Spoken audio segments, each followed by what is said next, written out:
শ্রেয়স আইয়ার এই রাতটাকে ভুলতে পারবেন তো? রাজা থেকে প্রজা বনে যাওয়া একটা দল, চোখের সামনে যদি কিন্তু স্বপ্ন, ডু অর ডাই একটা ম্যাচ। আর যেই মুহূর্তেই অধিনায়ক আইয়ার যেন প্রায়শ্চিত্তটাই করলেন। যেই সংখ্যাগুলো মিলছিল না মাস জুড়ে, দল ডুবে গিয়েছিল পরাজয়ের বৃত্তে। লোক বলতে শুরু করেছিল পাঞ্জাব জিততে ভুলে গেছে, তাদের জন্যই বোধহয় এই রাতটা সঁপে দিলেন আইয়ার। আইপিএলে নিজের প্রথম সেঞ্চুরি হাঁকিয়েই পাঞ্জাবকে জীবিত রেখেই তার এই আনন্দের উল্লাস।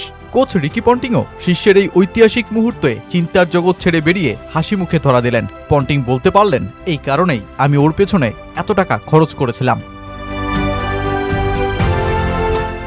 যুদ্ধে রণকৌশল তো গোপনীয় অস্ত্র।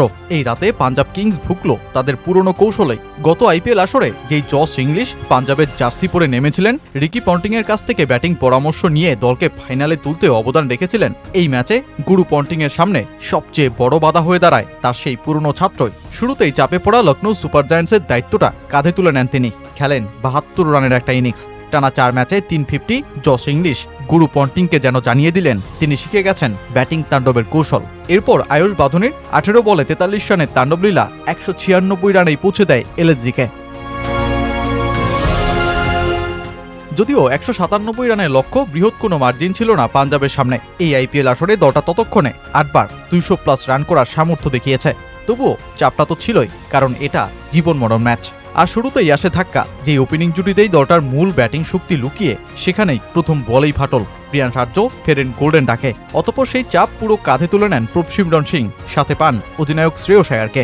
গড়ে বসেন ৭৬ বলে ১৪০ রানের চমকপ্রদ এক জুটি। ৬৯ রানে প্রভসিমরন টেন্ডুলকার পুত্রের কাছে উইকেট দিয়ে ফিরলে শ্রেয়স একাই কাঁধে তুলে নেন ম্যাচ। ৩০ বলে ৩৫ রানের সমীকরণ মোহাম্মদ শামিকে ১৬তম ওভারে ৩ ছক্কা হাঁকিয়ে মোটে ১৫ রানে নিয়ে আসেন। আর শেষে মহসিন খানকে ছক্কা হাঁকিয়ে পূর্ণ করেন নিজের প্রথম আইপিএল সেঞ্চুরিটা।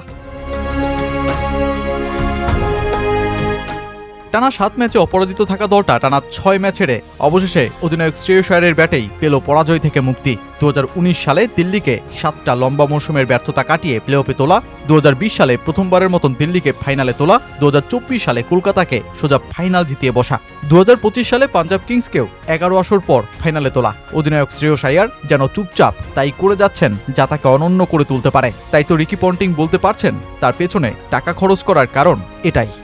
আমি ওর পেছনে এত টাকা খরচ করেছিলাম একটাই কারণে, সে অসাধারণ একজন মানুষ। এখন সে খুব পরিণত ক্রিকেটার, খুব পরিণত নেতা। বেশিরভাগ সময় মাঠে নিজের আবেগ নিয়ন্ত্রণে রাখে, কিন্তু দলের খেলোয়াড়দের কাছ থেকে যে সম্মান সে পায় তা সত্যিই বিরল। সে যখন দলের সামনে দাঁড়িয়ে কথা বলে তখন একটা চোখও তার দিক থেকে সরে না। ওর সঙ্গে কাজ করতে পেরে আমি ভীষণ খুশি। এই মৌসুমে ও যেভাবে খেলেছে সেটা দারুণ লাগছে। ভারতীয় ওয়ানডে দলে ওর ফিরে আসাটা অসাধারণ। আমি মনে করি ভারতের টি-20 দলেও ওর সামনে আরও বড় ও উজ্জ্বল ভবিষ্যৎ অপেক্ষা করছে। একদিকে ঋষভ পন্থ যখন অধিনায়কত্বের সিংহাসনে বসে নিজেকে হারিয়ে দলকে ডুবিয়ে বসেছেন, অধিনায়কত্ব এমনকি ভবিষ্যৎ ক্যারিয়ারও যখন হুমকির মুখে ফেলে দিয়েছেন, তখন শ্রেয়স আইয়ার আইপিএলে অধিনায়কত্বের নতুন বেঞ্চমার্ক তৈরির পথেই হাঁটছেন। যদিও এখনই সব শেষ হয়ে যায়নি পাঞ্জাবের। ১৪ ম্যাচে ১৫ পয়েন্ট, প্লে অফে উঠতে হলে মেলাতে হবে সমীকরণ। রাজস্থান রয়্যালসকে হারাতেই হবে মুম্বাইয়ের, আর কলকাতাও হারলে পাঞ্জাব সোজা চলে যাবে প্লে অফে। কিন্তু কেকেআর ম্যাচ জিতলেও সম ১৫ পয়েন্টের টাই হলে কেকেআরকে অন্তত ৭৭ রানে জিততে হবে ম্যাচ, অথবা ১২ ওভার ১ বলেই শেষ করতে হবে ম্যাচ। তাই আপাতত রাজস্থানের পরাজয়ে প্রার্থনা শুরু করা পাঞ্জাবকে মুম্বাই ইন্ডিয়ান্সের পরম ভক্তই বনতে হচ্ছে।